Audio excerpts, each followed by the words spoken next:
हैदराबाद के KBr park के अतराफ जारी हज सिटी प्रोजेक्ट के तहत 18 अगस्त से मुस्तकिल वन वे ट्रैफिक निज़ाम नाफिज किया जाएगा। सुबह 6 बजे से शुरू होने वाला ये निज़ाम प्रोजेक्ट की तकमील तक जारी रहेगा। Joint commissioner of police traffic D Joel Davies IPS और डीसीपी ट्रैफिक काजल सिंह आईपीएस ने केबीआर पार्क के अतराफ ट्रैफिक इंतजाम का मुआयना करते हुए मीडिया को नए ट्रैफिक प्लान से आगाह किया। हुक्काम के मुताबिक केबीआर पार्क के अतराफ 7 फ्लाईओवर्स का तामीरी काम जारी है, जबकि तकरीबन 110 मज़ीद प्लेट्स तामीर किए जाने हैं।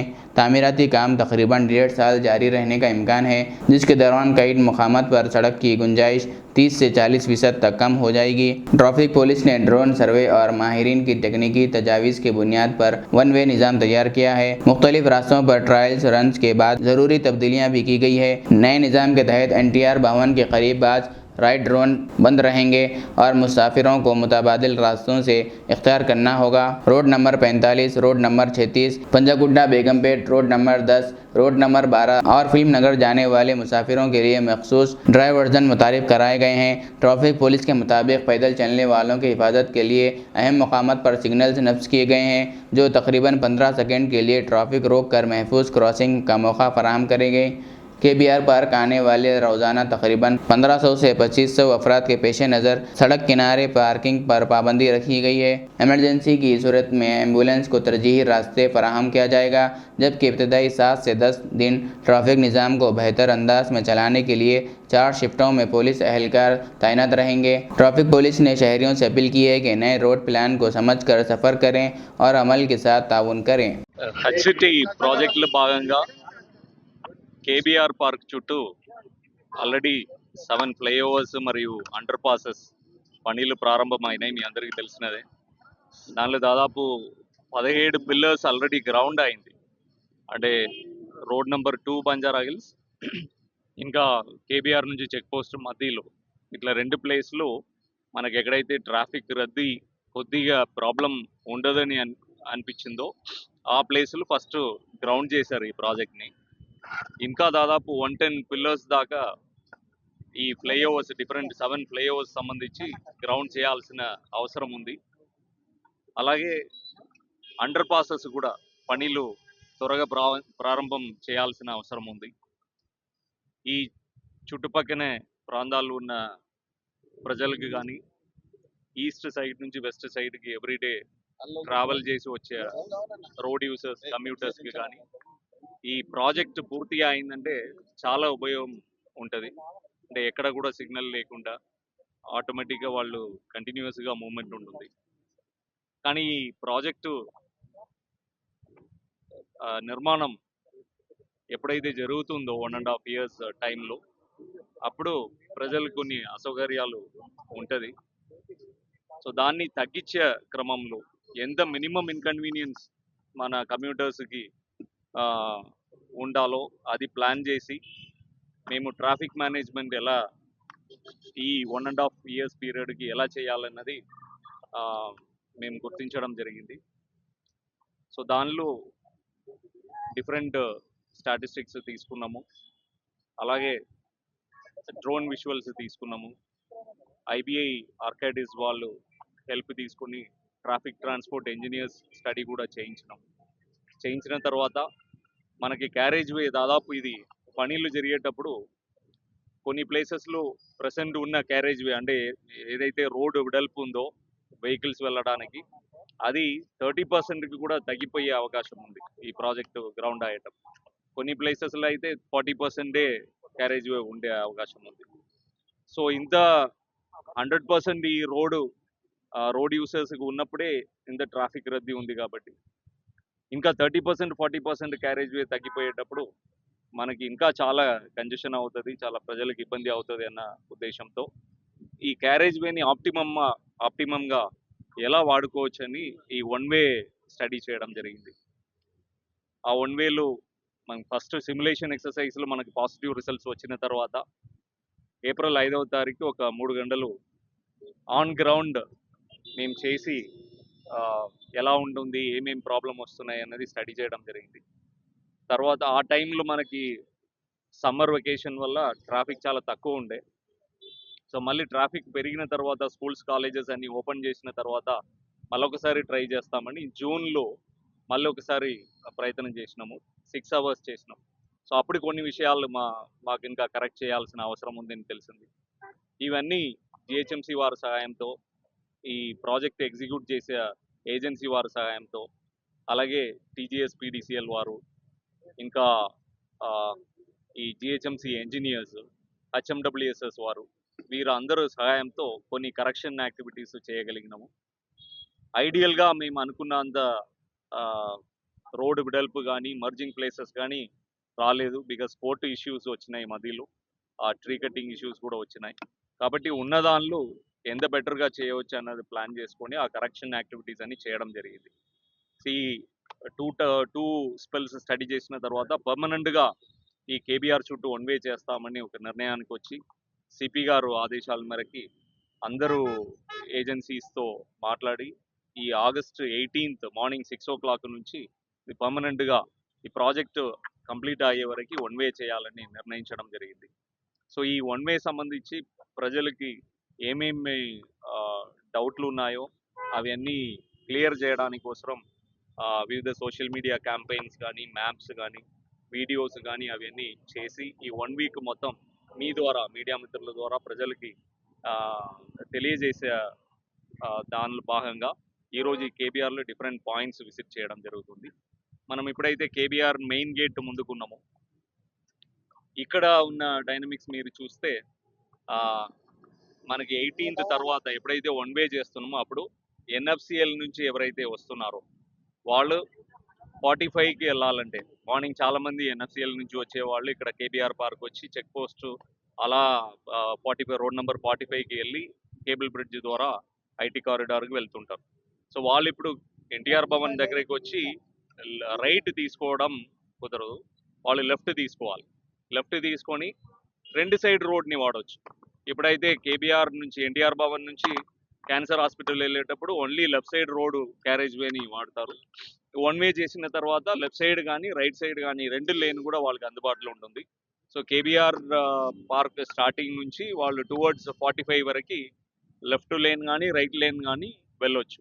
ఆ రైట్ లేన్లు వెళ్ళే వాళ్ళు 45 దగ్గర లెఫ్ట్ లేన్లు మెర్జ్ అయిపోయి టువర్డ్స్ కేబుల్ బ్రిడ్జ్ వెళ్ళొచ్చు. లేదంటే జర్నలిస్ట్ కాలనీ దగ్గర వాళ్ళు లెఫ్ట్ లేన్కి వెళ్ళి అక్కడ నుంచి 45కి వెళ్ళడానికి అవకాశం ఉంది. రెండవది ఇక్కడ మీకు డౌట్ ఏం అడిగారంటే చెక్ పోస్ట్ నుంచి వచ్చేవాళ్ళు, చెక్ పోస్ట్ నుంచి వచ్చి క్యాన్సర్ హాస్పిటల్కి వెళ్ళే వాళ్ళు కానీ, లేకపోతే చెక్ పోస్ట్ నుంచి వచ్చి ఎన్ఎఫ్సిఎల్కి వెళ్ళే వాళ్ళు కానీ వాళ్ళు ఎలా వెళ్ళాలంటే వాళ్ళు కూడా చెక్ పోస్ట్ నుంచి రెండు రోడ్ వాడుకోవచ్చు, లెఫ్ట్ సైడ్ కానీ రైట్ సైడ్ కానీ. ఎన్ఎఫ్సిఎల్ ఒకవేళ వాళ్ళు వెళ్ళాలి, పంజగుట్ట ఎన్ఎఫ్సిఎల్ బేగంపేట సైడ్ వాళ్ళు వెళ్ళాలంటే ఆ జింకానా క్లబ్ దగ్గర ఒక 100 meters మీడియన్ని ఓపెన్ చేయడం జరిగింది. సో లేన్ 2 వచ్చేవాళ్ళు ఆ మీడియన్లో లేన్ 1 కంటే లెఫ్ట్ సైడ్ లేన్కి వచ్చేసి ఎన్టీఆర్ భవన్ దగ్గర ఫ్రీ లెఫ్ట్ తీసుకొని వాళ్ళు పంజగుట్టకి వెళ్ళొచ్చు. అగ్రసేన్ దగ్గరికి వెళ్ళే వాళ్ళు, లేకపోతే క్యాన్సర్ హాస్పిటల్ దగ్గరికి రోడ్ నెంబర్ 10 కానీ 12కి వెళ్ళే వాళ్ళు లెఫ్ట్ సైడ్ లేన్ కానీ రైట్ సైడ్ లేన్ కానీ స్ట్రైట్గా వెళ్ళి అక్కడ 10 వెళ్ళాలంటే స్టడీ సర్కిల్ దగ్గర ఒక మీడియన్ ఓపెనింగ్ ఉంది. సో అక్కడ వాళ్ళు లెఫ్ట్ సైడ్కి వచ్చేసి 10కి వెళ్ళొచ్చు. లేదు వాళ్ళు 12 వెళ్ళాలంటే స్టడీ సర్కిల్ దాటి మన క్యాన్సర్ హాస్పిటల్ దాటిన తర్వాత లెఫ్ట్ సైడ్కి రావచ్చు, అక్కడ అవకాశం ఇస్తున్నాం. అలాగే ఇక్కడ పెడస్ట్రెయిన్స్కి ఏం ప్రాబ్లం వస్తుందని అడిగారు. సో ఇక్కడ ఇప్పుడు ఏదైతే సిగ్నల్ ఆపరేషన్లు ఉన్నాయో దానిలో ఆ పోల్స్ కూడా ఇన్స్టాల్ చేసి పెడస్ట్రెయిన్ క్రాసింగ్కి సిగ్నల్ ఇది ఆపరేట్ చేస్తాం. రెగ్యులర్గా జనాల్ని మనం ఇక్కడ 3 arm సిగ్నల్గా ఆపరేషన్ ఏదైతే జరుగుతుందో ఆ సిగ్నల్ ఆపరేషన్ ఉండదు. కానీ ఇక్కడ పెడస్ట్రెయిన్ మూవ్మెంట్ ఎక్కువ ఉంటారు కాబట్టి రోడ్ క్రాస్ అయ్యే వాళ్ళకి కంటిన్యూస్గా వన్ వే చేస్తున్నాం కాబట్టి వెహికల్స్ ఆగదు. సో పెడస్ట్రెయిన్స్కి ఇబ్బంది అవుతుంది అన్న ఉద్దేశంతో వాళ్ళకి మాత్రం ఈ సిగ్నల్ ఆపరేట్ చేస్తాం. ఒక 15 seconds కానీ, అది డిఫరెంట్ జంక్షన్స్లో డిఫరెంట్ టైమింగ్స్ నిర్ధారిస్తున్నాము. ఆ పెడస్ట్రెయిన్ కోసం ఒక 15 seconds అందరూ ఆగాల్సి ఉంటుంది. వాళ్ళు క్రాస్ అయిన తర్వాత మళ్ళీ వెహికల్స్లో ఉన్న వాళ్ళు వెళ్ళాల్సిన అవసరం ఉంటుంది. ఇది కేబీఆర్ పార్క్లో. ఇంకా ఇక్కడ చాలామంది వాకింగ్ అండ్ రన్నింగ్ చేసే వాళ్ళు ఇక్కడికి వస్తారు. ఇది మనకి కోర్ ఆఫ్ ది సిటీలో మంచి ప్లేస్ ఇది. దాదాపు ఎవ్రీడే చూస్తే 1500 మెంబర్స్ దాకా మార్నింగ్ ఈవినింగ్ ఇక్కడ వాకింగ్ వచ్చే వాళ్ళు ఉన్నారు. అలాగే వీకెండ్స్ చూస్తే ఈ నంబర్స్ 2000 పైన 2500 దాకా కేబీఆర్ పార్క్ చుట్టూ వాకింగ్ చేసే వాళ్ళు ఉన్నారు.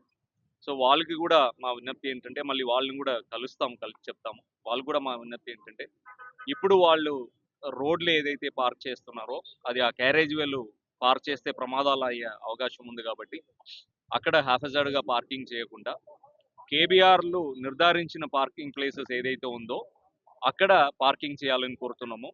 మేము లాస్ట్ 1 వీక్లో చెకింగ్ చేస్తే ఈ పార్కింగ్ ప్లేసెస్ అన్ని చుట్టుపక్కల ఉన్న ఎస్టాబ్లిష్మెంట్ వాళ్ళు వెహికల్స్ని పెట్టేస్తున్నారు. దాదాపు 50% పార్కింగ్ ప్లేసెస్ నైట్ టైం కూడా ఫుల్గా కనపడుతున్నాయి. ఇదేంటి నైట్ టైం కూడా పార్కింగ్ ప్లేస్ ఫుల్గా ఉన్నాయని చూస్తే చుట్టుపక్కనే ఉన్న వాళ్ళ వెహికల్స్ కేబీఆర్ పార్కింగ్ ప్లేసెస్లో ఫిల్ చేసేస్తున్నారు. అది అలౌ చేయము. ఈ 1 వే ఎప్పుడైతే స్టార్ట్ అవుతుందో ఈ పార్కింగ్ ప్లేసెస్ అంతా కేబీఆర్కి వచ్చేవాళ్ళు వాకింగ్కి వచ్చే వాళ్ళకి మాత్రమే వాడుకోవాలి. చుట్టుపక్కన ఉన్న ఎస్టాబ్లిష్మెంట్స్ వాళ్ళు ప్రిమిసెస్లు పెట్టుకోవాలి. సో అది స్ట్రిక్ట్గా ఇంప్లిమెంట్ చేస్తాము. సో దానిలో కొన్ని పార్కింగ్ ప్లేసెస్ కలిసి వస్తుంది. రెండవది ఏంటంటే మార్నింగ్ టైమింగ్ మన వర్కర్స్ వాళ్ళతో కూడా డిస్కస్ చేసి మనకి చెక్ పోస్ట్ నుంచి క్యాన్సర్ హాస్పిటల్ దాకా ఈ ఏరియాలోనే ఎక్కువ మంది వస్తుంటారు. సో ఈ ఏరియాలో టైమింగ్ రెస్ట్రిక్షన్ చేసి మేబీ 5 o'clockకి మనకి పార్క్ స్టార్ట్ అవుతుంది. సో 5 o'clock నుంచి ఒక 7 o'clock వరకు ట్రాఫిక్ ఒకసారి స్టడీ చేసుకొని వాళ్ళకి ఒక్క లేను ఈ ఏరియాలో పార్కింగ్ అవకాశం ఇవ్వచ్చా అన్నది స్టడీ చేస్తున్నాం. వాళ్ళతో కూడా మాట్లాడి అది కూడా చేస్తాం. 7 తర్వాత ఇంకా కంటిన్యూస్గా మొత్తం క్యారేజ్ వే మనకి కమ్యూటర్స్కి వెహికల్స్ అందుబాటులో ఉండే విధంగా దాన్ని క్లియర్ చేస్తాం. ఈ కేబీఆర్లో అయితే మనకి పెద్ద ఇష్యూస్ లేదు. చుట్టుపక్కనే అపోలో హాస్పిటల్ కానీ ఒమేగా హాస్పిటల్ కానీ అలాంటి ప్లేసెస్లో అంబులెన్స్కి ఇది డెఫినెట్లీ ఉపయోగం అవుతుంది. బికాజ్ వాళ్ళు సిగ్నల్లు ఎక్కడ స్టక్ అవ్వాల్సిన అవసరం లేదు, కంటిన్యూస్ ఫ్లో ఉంటుంది. అండ్ ఏదైనా లైఫ్ సేవింగ్ ఇష్యూస్ ఉన్నప్పుడు మా కంట్రోల్ నంబర్ కూడా వాళ్ళకి ఇచ్చేసి వాళ్ళకి స్పెషల్గా ఒక లేన్ ప్రిఫరెన్స్ ఇచ్చే విధంగా కూడా ప్లాన్ చేయడం జరుగుతుంది. అదే అడిగారు ఇందాక, అంటే ఓన్లీ పేషెంట్స్ వచ్చేవాళ్ళు ఇప్పుడు ఎక్కడ ట్రాఫిక్ సిగ్నల్స్ ఉంటుంది కాబట్టి కంటిన్యూస్ ఫ్లో ఉంటుంది అని మేము అనుకుంటున్నాము. అంబులెన్సెస్ ఎక్కడైనా ప్రాధాన్యత ఇవ్వాల్సిన అవసరం ఉండే దానికి కూడా ఒక లేన్ అవసరం ఉండే ఒక లేన్ ప్రయారిటీ ఇచ్చేసి దాన్ని తీసుకుంటాం. సార్ మేజర్ జంక్షన్స్ ఐడెంటిఫై చేసి చుట్టుపక్కల కేబీఆర్ చుట్టుపక్కల కొన్ని అఫెక్ట్ అయ్యే ప్లేసెస్ కూడా మేము యాంటిసిపేట్ చేసినాము. ఈ 2 ట్రయల్ రన్లు కూడా మేము స్టడీ చేసినాము. అంటే ఒకవేళ ఎక్కువ మంది ఇప్పుడు ఎన్ఎఫ్సిఎల్ సైడ్ నుంచి వచ్చేవాళ్ళు 36 కూడా వెళ్తారు. సో మనము ఇక్కడ ఎన్టీఆర్ భవన్ నుంచి రైట్ ఇవ్వట్లేదు కాబట్టి 36 వెళ్ళాల్సిన వాళ్ళు మొత్తం తిరిగి అట్లనే జర్నలిస్ట్ కాలనీ బీవీబీ అక్కడ 45 జంక్షన్ తిరిగి లెఫ్ట్ తీసుకొని 36కి వెళ్ళాలి. సో కొంతమంది శ్రీనగర్ కాలనీ టీ జంక్షన్ నుంచి రైట్ తీసుకొని అట్లే ఇందిరానగర్ గడ్డ ఈ road number 10 Jubilee hills diamond house అట్లే అల్కజార్ ప్లాజా అక్కడి నుంచి రైట్ అని ఇస్తున్నాం. సో ఆ రూట్ తీసుకోవడానికి అవకాశం ఉంది. అది మనకి స్టార్ట్ అయినాకనే తెలుస్తుంది. సో ఆ జంక్షన్స్ స్ట్రెంగ్థన్ చేస్తున్నాం. ఎస్ఎన్టీ జంక్షన్, ఇందిరానగర్ గడ్డ, వెంకటగిరి కాలనీ క్రాస్ రోడ్, అలాగే అల్కజార్ ప్లాజా ఆ రూటు స్ట్రెంగ్థన్ చేస్తున్నాము. అల్కజార్ ప్లాజా దగ్గర కూడా ఇప్పుడు మనం రైట్ టర్న్ ఇవ్వట్లేదు, అక్కడ ఓపెన్ చేస్తున్నాం. మీడియన్ ఓపెన్ చేసి అక్కడ రైట్ టర్న్ ఇస్తాం. సో ఆ రూట్ కొద్దిగా మనకి రద్దీ అవుతుంది. రెండవది అక్కడ 51, 52 రోడ్ ఏదైతే ఉందో ఈవినింగ్ టైమ్స్ ఈ ఫిలిం నగర్కి వెళ్ళాల్సిన వాళ్ళంతా మోస్ట్లీ 45 వచ్చి రైట్ తీసుకోవాల్సిన వాళ్ళు అక్కడ రైట్ ఉండదు కాబట్టి ఇప్పుడు లెఫ్ట్ అంతా తిరిగి రావాలి కాబట్టి మోస్ట్లీ వాళ్ళు రోడ్ నెంబర్ 51, 52 ఆ ఏరియా తీసుకోవడానికి అవకాశం ఉంది. సో అక్కడ కూడా కొద్దిగా రద్దీ రావడానికి అవకాశం ఉంది. అది అక్కడ కూడా స్పెషల్ డిప్లాయ్మెంట్ చేస్తాము. అలాగే ఇక్కడ ఎమ్మెల్యే కాలనీ రోడ్ కానీ అపోలో టీ జంక్షన్ నుంచి వచ్చి జాయిన్ ఆ రోడ్ కానీ ఇవన్నీ చుట్టుపక్కల ఉన్న రోడ్ కూడా స్పెషల్గా సిపి గారి ఆదేశాల మేరకి ఒక 1 month స్పెషల్ బందోబస్తు చేసుకొని ఇంత ముందుకు మేము 2 షిఫ్ట్లు పనిచేసేవాళ్ళం ఈ ఏరియాలో కేబీఆర్లో. అంటే మార్నింగ్ 8 to 2 ఒక షిఫ్ట్ ఉంటారు, 2 to 10 ఒక షిఫ్ట్ ఉంటారు. నైట్ ఓన్లీ ఇంపార్టెంట్ జంక్షన్స్లు మాత్రం కేబీఆర్లు చెక్ పోస్టులు అలా ఒకరొకరు ఉండేవారు. కానీ ఇది ఇంప్లిమెంట్ చేసిన తర్వాత జనాలకి ఆ మెర్జింగ్ పాయింట్ ఎక్కడ రావాలి ఎక్కడికి వెళ్ళాలని అర్థం కావడానికి ఒక వారం టైం పడుతుంది, ఒక వారం 10 రోజులు టైం పడుతుంది. కాబట్టి మేము 4 షిఫ్ట్లు మాకు 6 అవర్స్ పోయినసారి ట్రయల్ రన్ చేస్తున్నప్పుడే కంటిన్యూస్గా జనాల్ని గైడ్ చేయాల్సిన అవసరం వచ్చింది. కంటిన్యూస్గా మన వాళ్ళు మధ్యలో నిలబడి వాళ్ళకి గైడ్ చేయడం, వాళ్ళకి చెప్పడము, వాళ్ళకి డౌట్స్ క్లియర్ చేయడము, వాళ్ళకి హ్యాండ్ సిగ్నల్స్ చెప్పడము. సో ఒక మనిషి 4-5 అవర్స్ కంటే ఎక్కువ కంటిన్యూస్గా చేయలేడు కాబట్టి 4 షిఫ్ట్లు మా పోస్ట్ని డివైడ్ చేసి దీనిలో స్పెషల్ డిప్లాయ్మెంట్ కూడా చేసుకొని దీన్ని ఇంప్లిమెంట్ చేయాలని అనుకుంటున్నాం. సార్ అపోలో ముందు చేస్తున్నాము. అక్కడ పార్కింగ్ ప్రాబ్లమ్స్ ఉన్నాయి. ఆ పార్కింగ్ లేకుండా చూసుకుంటాము. ఒకవేళ ఈ వన్ వే పెట్టిన తర్వాత మళ్ళీ స్టడీ చేస్తాం. స్టడీ చేసుకొని అది అవసరం లేదంటే తీసేస్తాం. అది కంటిన్యూస్ ఎక్స్పెరిమెంటేషన్ వన్ వే ఉంటేనే చేస్తాం. బెటర్ కదా సార్, ఎందుకంటే మనం లెఫ్ట్ సైడ్ వెళ్తున్నాం కదా. ఒక్కొక్కరికి ఒక్కొక్క అభిప్రాయం ఉంది. మేము స్టడీ చేసి చేస్తాం. ఓకే